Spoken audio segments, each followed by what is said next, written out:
ਦਮੇ ਦਾ ਇਲਾਜ ਕੋਈ ਡਾਕਟਰ ਨਹੀਂ ਕਰ ਸਕਦਾ। ਨਹੀਂ ਜੀ, ਦਮਾ ਫੜਿਆ ਹੀ ਨਹੀਂ ਜਾਂਦਾ, ਭੱਜਦਾ ਹੀ ਬੜੀ ਤੇਜ਼ ਹੈ। अस्सलाम वालेकुम नाज़रीन, ਤੁਸੀਂ ਦੇਖ ਰਹੇ ਹੋ ਡੇਲੀ ਪਾਕਿਸਤਾਨ। ਮੈਂ ਹਾਂ ਤੁਹਾਡਾ ਹੋਸਟ ਤੇ ਤੁਹਾਡਾ ਦੋਸਤ ਸ਼ੌਕੀ ਪ੍ਰਾਹੁਣਾ। ਅੱਜ ਅਸੀਂ ਤੁਹਾਡੀ ਮੁਲਾਕਾਤ ਕਰਾਵਾਂਗੇ ਸਾਹਿਬਜ਼ਾਦਾ ਹਕੀਮ ਰਹਿਮਤ ਅਲੀ ਸਾਹਿਬ ਦੇ ਨਾਲ। ਨਾਜ਼ਰੀਨ, ਆਪਣੇ ਕੰਮ ਦੇ ਇੱਕ ਆਦਮੀ ਨੇ, ਜਿਹੜਾ ਆਪਣੇ ਕੰਮ ਦਾ ਇੱਕ ਆਦਮੀ ਹੋਵੇ ਉਹਨੂੰ ਮਿਲਣਾ ਵੀ ਚਾਹੀਦਾ ਔਰ ਸਲਾਮ ਵੀ ਕਰਨਾ ਚਾਹੀਦਾ। ਵੈਸੇ ਤਾਂ ਜਗ੍ਹਾ ਜਗ੍ਹਾ ਹਕੀਮ ਬੈਠੇ ਨੇ, ਉਹਨਾਂ ਨੂੰ ਸਮਝ ਨਹੀਂ ਆਉਂਦੀ ਕਰਨਾ ਕੀ ਹੈ। ਅੱਜ ਅਸੀਂ ਤੁਹਾਡੀ ਮੁਲਾਕਾਤ ਕਰਾਉਂਦੇ ਹਾਂ ਹਕੀਮ ਸਾਹਿਬ ਦੇ ਨਾਲ। ਆਓ ਮੇਰੇ ਨਾਲ ਜੀ। ਹਕੀਮ ਸਾਹਿਬ अस्सलाम वालेकुम। ਵਾਲੇਕੁਮ ਸਲਾਮ ਰਹਿਮਤੁਲਾਹਿ ਵ ਬਰਕਾਤਹੂ। ਜੀ ਬੜੀ ਖੁਸ਼ੀ ਹੋਈ ਅੱਜ ਸਾਨੂੰ ਤੁਹਾਡੇ ਦਵਾਈਖਾਨੇ 'ਚ ਪਹੁੰਚ ਕੇ ਤੇ ਤੁਹਾਡੀ ਜ਼ਿਆਰਤ ਕਰਕੇ ਮਾਸ਼ਾਅੱਲਾ ਬੜਾ ਮਜ਼ਾ ਆ ਰਿਹਾ। ਮਾਸ਼ਾਅੱਲਾ ਤੁਸੀਂ ਆਪ ਹਸੀਨ ਆਦਮੀ ਹੋ, ਤੁਹਾਡੀ ਟੀਮ ਆਪ ਹਸੀਨ ਹੈ ਔਰ ਇਹਦਾ ਇਨਸ਼ਾਅੱਲਾ ਤਾਲਾ ਤੁਹਾਨੂੰ ਬਿਹਤਰ ਰਿਜ਼ਲਟ ਆਏਗਾ। ਇਹ ਜਿਹੜਾ ਤੁਸੀਂ ਸਿਲਸਿਲਾ ਸ਼ੁਰੂ ਕੀਤਾ ਹੈ ਲੋਕਾਂ ਨੂੰ ਇੱਕ ਅੱਛਾ ਪੈਗਾਮ, ਅੱਛਾ ਮੈਸੇਜ ਦੇਣ ਵਾਸਤੇ, ਮੇਰੀ ਬਹੁਤ ਤਬੀਅਤ ਖੁਸ਼ ਹੋਈ ਹੈ। ਅੱਲਾਹ ਕਰੀਮ ਇਹਦੇ 'ਚ ਹੋਰ ਮਜ਼ੀਦ ਖੈਰ ਬਰਕਤ ਅਤਾ ਫਰਮਾਏ। ਜੀ ਬੜੀ ਮਿਹਰਬਾਨੀ।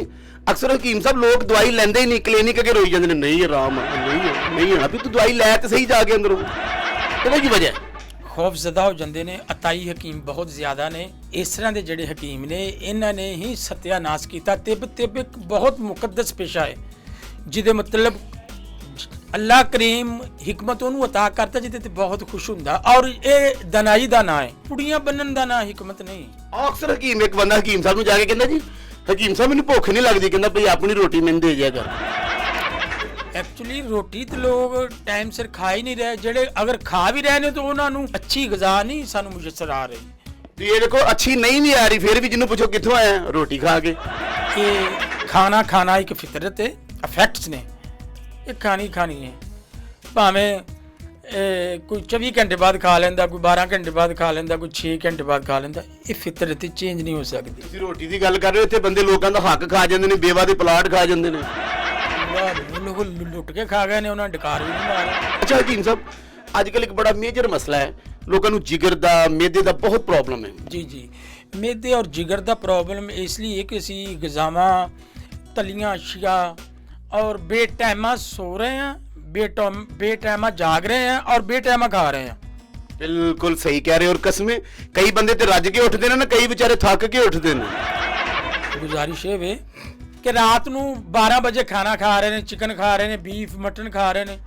ਯਾਰ ਸੋਨਾ ਕਿਹੜੇ ਬਲੇ ਵੇ ਜੀ। ਹਕੀਮ ਸਾਹਿਬ ਇੱਕ ਬੜਾ ਅਹਿਮ ਮਸਲਾ ਹੈ ਜਿਹੜੇ ਅੱਜ ਕੱਲ੍ਹ ਨਾ ਕਸਰਤ ਦੇ ਨਾਲ ਲੋਕੀ ਕਹਿੰਦੇ ਮੇਰੇ ਗੋਡਿਆਂ 'ਚ ਦਰਦਾਂ ਨਹੀਂ ਆ, ਮੈਂ ਥੱਕਿਆ ਰਹਿਣਾ। ਇਹ ਕੀ ਮਸਲਾ ਹੈ? ਇਹਦੇ ਲਈ ਇਹ ਵੇ ਕਿ ਗ਼ਜ਼ਾ ਅੱਛੀ ਖਾਣ ਔਰ बादी अशिया तो बचन। चावल, बिरयानी, चिकन, बीफ, आलू, गोभी, बैंगन ये चीज़ा ना खान। और मैं एक छोटा जा नुस्खा भी एडवाइस कर देना जी सर। वो आप बना लो। 1 ਤੋਲਾ सुगंध नगोरी लै लैन, 1 ਤੋਲਾ सुरंजा शीरी लै लैन। जी जी।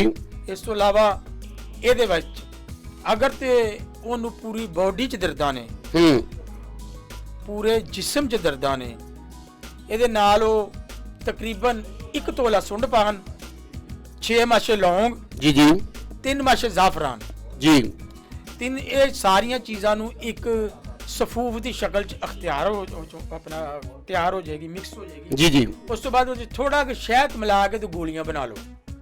ਇੱਕ ਗੋਲੀ ਸਵੇਰ ਦੁੱਧ ਨਾਲ ਖਾਓ, ਇੱਕ ਗੋਲੀ ਸ਼ਾਮ ਨੂੰ ਖਾਓ। ਇਨਸ਼ਾਅੱਲਾ ਤਾਲਾ ਦਰਦਾਂ ਨੂੰ ਕਾਫੀ ਅਫਾਕਾ ਹੋਏਗਾ।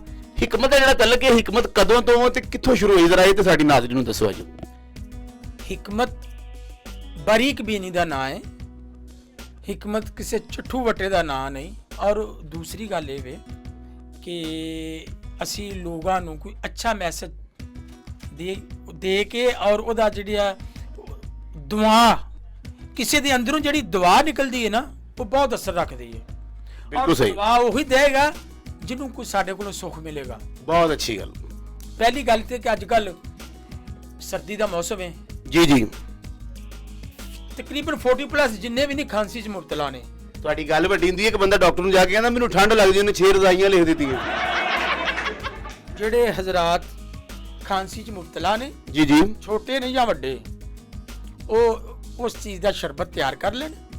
ਔਰ ਕਿਉਂਕਿ ਅੱਗੋਂ ਉਹਨੂੰ ਆਪਣੀ ਜ਼ਰੂਰਤ ਪੈ ਗਈ ਇਹਦੀ।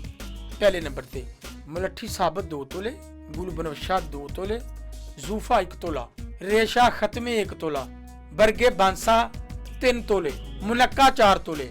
ਮੁਨੱਕਾ ਮੁਕੱਸ਼ਰ ਸਾਫ ਮੁਨੱਕਾ ਲੈਣਾ ਹੈ। ਇਸ ਤੋਂ ਇਲਾਵਾ ਕੀ ਪਾਣਾ ਤੁਸੀਂ ਇਹਦੇ ਚੋਂ? ਜੀ ਹੋਰ ਕੀ ਪਾਣਾ ਜੀ? ਹਾਂਜੀ ਮੇਰਾ ਖਿਆਲ ਜੀ ਰੌਲਾ ਨਾ ਪਾ ਲਈਏ। ਰੌਲਾ ਪੈ ਗਿਆ ਤੇ ਫਿਰ ਕੰਮ ਗਲਤ ਹੋ ਜਾਣਾ। 5 ਅਦਦ ਦੇ ਵਿੱਚ ਅੰਜੀਰਾਂ ਪਾਣੀਆਂ ਨਾਲ, ਅਨਾਬ 10 ਅਦਦ, ਇਹਦੇ ਚ ਤਕਰੀਬਨ 1.5 ਕਿਲੋ ਪਾਣੀ ਪਾ ਕੇ ਇਹਨੂੰ ਪਕਾਓ, ਉਬਾਲੋ। ਉਬਾਲਣ ਤੋਂ ਬਾਅਦ ਇਹਨੂੰ ਭੁੰਨ ਲਵੋ। ਇਹਦੇ ਵਿੱਚ ਅੱਧਾ ਕਿਲੋ ਚੀਨੀ ਪਾਣੀ ਹੈ, 1 ਪਾਓ ਸ਼ਹਿਦ ਪਾਣਾ ਹੈ, 7 ਮਲੱਠੀ ਦਾ ਪਾਊਡਰ ਕਰਕੇ 1 ਤੋਲਾ ਪਾਣਾ ਹੈ। ਇੱਕ ਮਸ਼ਰੂਬ ਦੀ ਸ਼ਕਲ ਅਖਤਿਆਰ ਕਰ ਲੇਗਾ। Very good.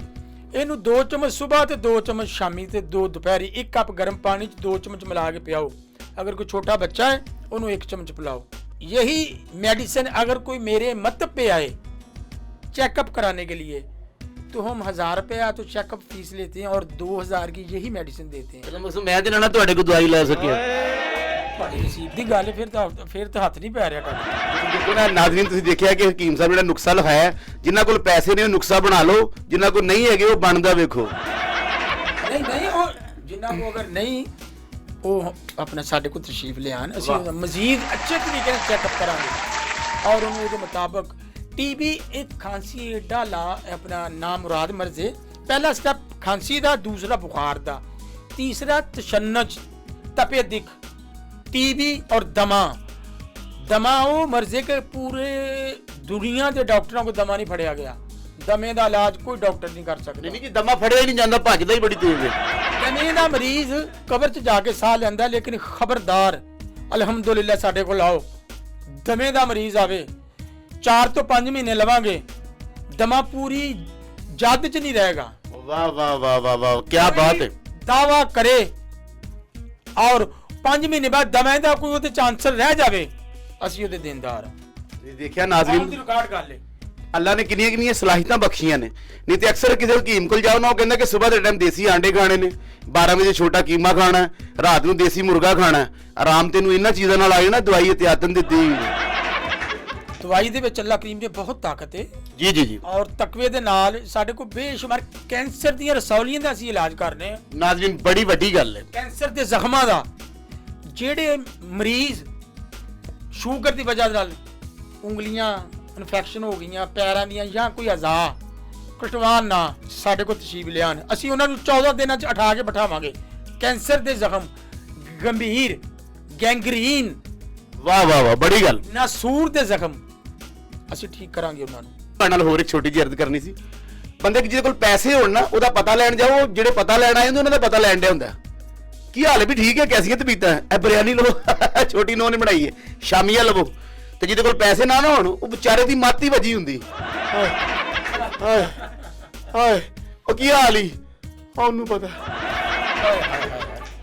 ਸਾਡੇ ਕੋਲ ਇੱਕ ਫੈਸਿਲਿਟੀ ਹੋਰ ਵੀ ਹੈ। ਜੀ ਹੋਗੀ ਜੀ। ਉਹ ਫੈਸਿਲਿਟੀ ਇਹ ਵੇ ਕਿ ਜਿਹੜਾ ਅਗਰ ਕੋਈ ਕਮਜ਼ੋਰ ਹੈ, ਆਪਣੀ ਦਵਾਈ ਦੇ ਪੈਸੇ ਅਫੋਰਡ ਨਹੀਂ ਕਰ ਸਕਦਾ, ਬਲਕਿ ਉਹਦੇ ਕੋਲ ਘਰ ਰੋਟੀ ਦੇ ਪੈਸੇ ਨਹੀਂ ਪੂਰੇ ਹੁੰਦੇ, ਉਹ ਵੀ ਸਾਡੇ ਕੋਲ ਆਵੇ, ਅਸੀਂ ਉਹਨੂੰ ਫ੍ਰੀ ਟ੍ਰੀਟ ਕਰਾਂਗੇ। 1 ਰੁਪਏ ਦੀ ਮੈਡੀਸਨ ਹੋਵੇ, 10,000 ਦੀ ਮੈਡੀਸਨ ਹੋਵੇ, 1 ਲੱਖ ਦੀ ਮੈਡੀਸਨ ਹੋਵੇ, ਅਸੀਂ ਉਹਨੂੰ ਫ੍ਰੀ ਦੇਵਾਂਗੇ। ਔਰ ਦੂਸਰੀ ਗੱਲ, ਜਿਹੜਾ ਕੋਈ ਦਰਮਿਆਨਾ ਤਬਕੇ 'ਚ ਅਸੀਂ ਉਹਨੂੰ ਗੁੰਜਾਇਸ਼ ਘੱਟ ਤੋਂ ਘੱਟ, ਮਿਨੀਮਮ ਤੋਂ ਮਿਨੀਮਮ ਅਮਾਉਂਟ ਦੇ ਵਿੱਚ ਉਹਨੂੰ ਟ੍ਰੀਟ ਕਰਾਂਗੇ। ਜੀ ਨਾਜ਼ਰੀਨ, ਤੁਸੀਂ ਦੇਖਿਆ, ਨਾਜ਼ਰੀਨ ਅਕਸਰ ਲੋਕ ਨਾ ਕਾਮੇਡੀਅਨ ਬੜੇ ਨੇ। ਇੱਕ ਬੰਦਾ ਇੱਕ ਹਕੀਮ ਸਾਹਿਬ ਨੂੰ ਜਾ ਕੇ ਕਹਿੰਦਾ ਜੀ ਦਵਾਈ ਦਿਓ। ਹਕੀਮ ਸਾਹਿਬ ਕਹਿੰਦੇ 2 ਚਮਚੀਆਂ ਸਵੇਰ, 2 12 ਵਜੇ, 2 ਸ਼ਾਮ ਨੂੰ। ਕਹਿੰਦੇ ਜੀ ਆਪਣੀ ਦਵਾਈ ਰੱਖ ਲਓ, ਸਾਡੇ ਘਰੇ ਇੰਨੀਆਂ ਚਮਚੀਆਂ ਨਹੀਂ ਹੈਗੀਆਂ। ਨਾਜ਼ਰੀਨ, ਤੁਹਾਡੀ ਮੁਲਾਕਾਤ ਕਰਾਈ ਸਾਹਿਬਜ਼ਾਦਾ ਹਕੀਮ ਰਹਿਮਤ ਅਲੀ ਸਾਹਿਬ ਨਾਲ। ਇਹ ਲੋਕ ਐਸੇ ਨੇ ਕਿ ਜਿਹੜੇ ਇਨਸਾਨਾਂ ਨੂੰ ਬਚਾ ਰਹੇ ਨੇ, ਖਿਦਮਤ ਖਲਕ ਕਰ ਰਹੇ ਨੇ। ਔਰ ਨਾਜ਼ਰੀਨ, ਸਭ ਤੋਂ ਪਹਿਲੇ ਆਪਣੀ ਕੇਅਰ ਕਰੋ। ਜਿਹੜਾ ਬੰਦਾ ਆਪਣੀ ਕੇਅਰ ਜਾਂ ਕਦਰ ਨਹੀਂ ਕਰ ਸਕਦਾ, ਉਹ ਕਿਸੇ ਦੀ ਵੀ ਨਹੀਂ ਕਰ ਸਕਦਾ। ਹੱਸਦੇ ਰਹੋ, ਮੁਸਕਰਾਉਂਦੇ ਰਹੋ, ਸਲਾਮਤ ਰਹੋ ਤੇ ਵੇਖਦੇ ਰਹੋ ਸ਼ੌਕੀ ਪ੍ਰਾਹੁਣਾ।